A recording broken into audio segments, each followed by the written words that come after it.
Exorcism मतलब किसी इंसान या जगह से बुरी आत्माओं को निकालना हजारों सालों से इंसानों को अपनी गिरफ्त में लेता आया है। पुराने जमाने के रिचुअल से लेकर आज के समय तक डिमोनिक पोजेशन में यकीन और एक्सोर्सिज्म की जरूरत अलग अलग कल्चर्स में बनी हुई है। ये यकीन की ताकत और इंसानी दिमाग के रहस्यों का सबूत है।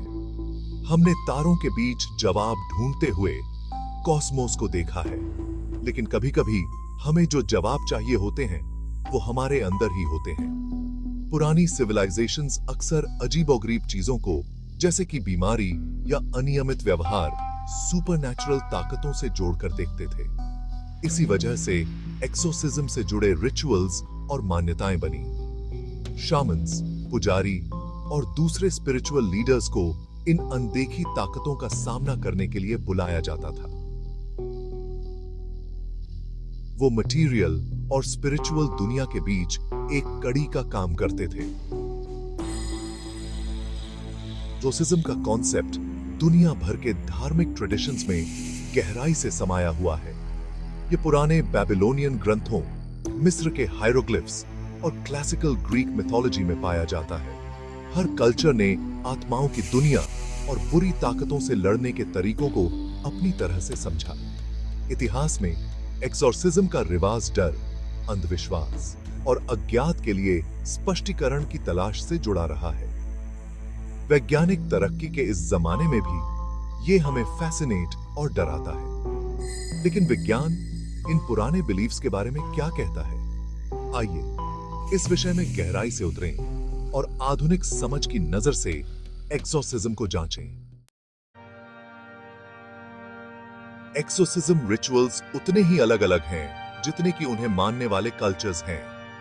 हर ट्रेडिशन बुरी आत्माओं को निकालने का एक अनोखा तरीका बताता है, जो उनके बिलीफ्स और ब्रह्मांड की व्याख्या को दर्शाता है। कुछ कल्चर्स में एक्सोर्सिज्म्स में इलैबोरेट समारोह और मंत्रों का जाप शामिल होता है। इन रिचुअल्स में अक्सर खास प्रार्थनाएं, हाव भाव और पवित्र वस्तुओं का उपयोग शामिल होता है। इसका मकसद होता है ऊंची शक्तियों को बीच बचाव और बुरी आत्मा को भगाने के लिए बुलाना। दूसरे ट्रेडिशंस एक स्पिरिचुअल वॉरियर के रूप में एक्सॉर्सिस्ट की भूमिका पर जोर देते हैं। अपनी इच्छा शक्ति और स्पिरिचुअल ज्ञान के जरिए वो सीधे तौर पर डिमोनिक ताकत का सामना करते हैं। इस तरीके में अक्सर उपवास, ध्यान और एक्सॉर्सिस्ट की स्पिरिचुअल शक्ति को बढ़ाने के लिए दूसरे तरीके शामिल होते हैं। अपने मतभेदों के बावजूद ज्यादातर एक्सोर्सिज्म रिचुअल्स में एक बात समान होती है। उनका मकसद बुरी आत्मा की पकड़ को तोड़ना और पीड़ित व्यक्ति को उसके पहले वाले रूप में वापस लाना होता है। ये रिचुअल्स भयानक और अस्पष्ट घटनाओं के बीच व्यवस्था और नियंत्रण की भावना प्रदान करते हैं। एक्सोर्सिज्म चाहे किसी भी रूप में हो, डर और अनिश्चितता को दूर करने के लिए एक कल्चरल तरीके का काम करता है।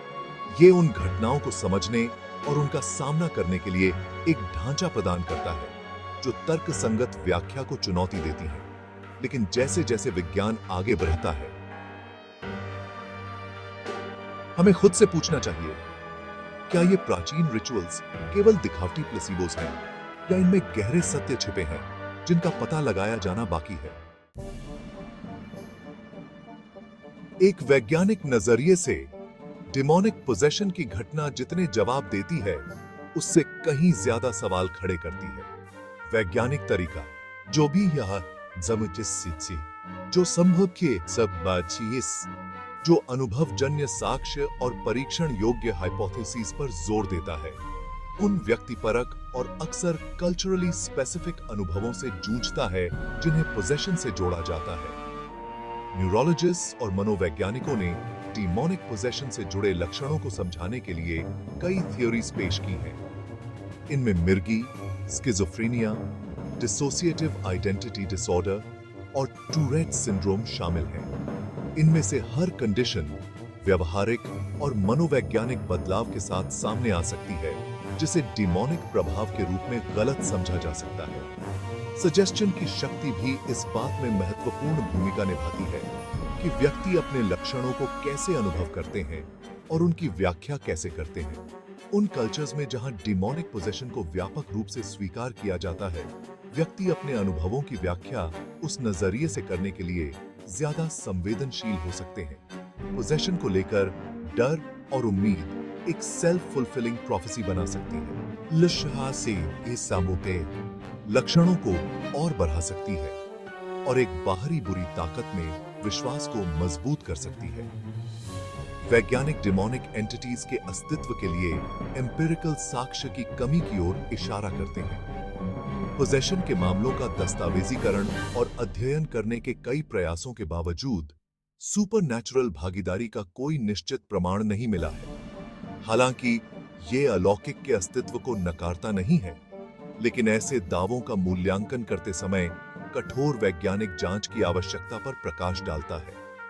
वैज्ञानिक समुदाय एक वास्तविक घटना के रूप में डिमोनिक पोजेशन पर संदेह बनाए हुए है।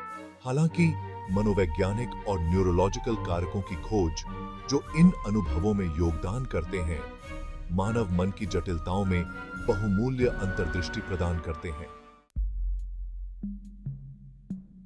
इंसानी दिमाग एक जटिल और बहुआयामी अंग है जो असाधारण काम करने और हैरान करने वाली विसंगतियों दोनों के लिए सक्षम है। मनोवैज्ञानिक लंबे समय से अचेतन मन की शक्ति और हमारे विचारों, भावनाओं और व्यवहार को प्रभावित करने की उसकी क्षमता को पहचानते हैं।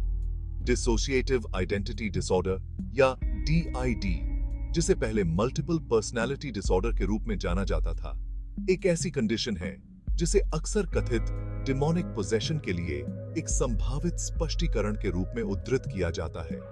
DID वाले व्यक्ति अपनी पहचान के विखंडन का अनुभव करते हैं, जिससे अलग-अलग पर्सनैलिटी स्टेट्स बनते हैं, जिनमें से प्रत्येक के अपने विशिष्ट लक्षण और यादें होती हैं। ये ऑल्टरनेट पर्सनैलिटीज व्यक्ति की मूल पहचान से नाटकीय रूप से भिन्न हो सकती हैं, जिससे व्यवहार, बोलने के तरीके और यहां तक कि शारीरिक हाव-भाव में अचानक बदलाव आ सकते हैं। इसी तरह कुछ प्रकार के साइकोसिस, जो वास्तविकता से अलग होने की विशेषता है, भ्रम और मतिभ्रम के साथ प्रकट हो सकते हैं। साइकोसिस का अनुभव करने वाले व्यक्ति ये मान सकते हैं कि उन्हें बाहरी ताकतों द्वारा नियंत्रित किया जा रहा है या उनके पास अलौकिक क्षमताएं हैं।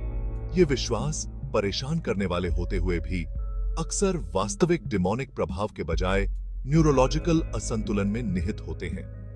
इन कंडीशंस को आकार देने में आघात की भूमिका को नकारा नहीं जा सकता। बचपन में दुर्व्यवहार, उपेक्षा और अन्य प्रकार के गंभीर आघात का विकासशील मस्तिष्क पर गहरा प्रभाव पड़ सकता है। ये अनुभव मानस के भीतर कमजोरियां पैदा कर सकते हैं, जिससे व्यक्ति डिसोसिएटिव अवस्थाओं और मानसिक स्वास्थ्य से जुड़ी अन्य चुनौतियों के प्रति अधिक संवेदनशील हो जाते हैं। जबकि डिमोनिक पोजेशन के लिए मनोवैज्ञानिक स्पष्टीकरण में अलौकिक आख्यानों की नाटकीय चमक का अभाव हो सकता है, वे इन अनुभवों की अधिक जमीनी और करुणामय समझ प्रदान करते हैं। मनोवैज्ञानिक, न्यूरोलॉजिकल और सामाजिक कारकों के जटिल परस्पर क्रिया को पहचानकर हम इन कंडीशन से जूझ रहे लोगों के लिए अधिक प्रभावी उपचार और हस्तक्षेप की ओर बढ़ सकते हैं।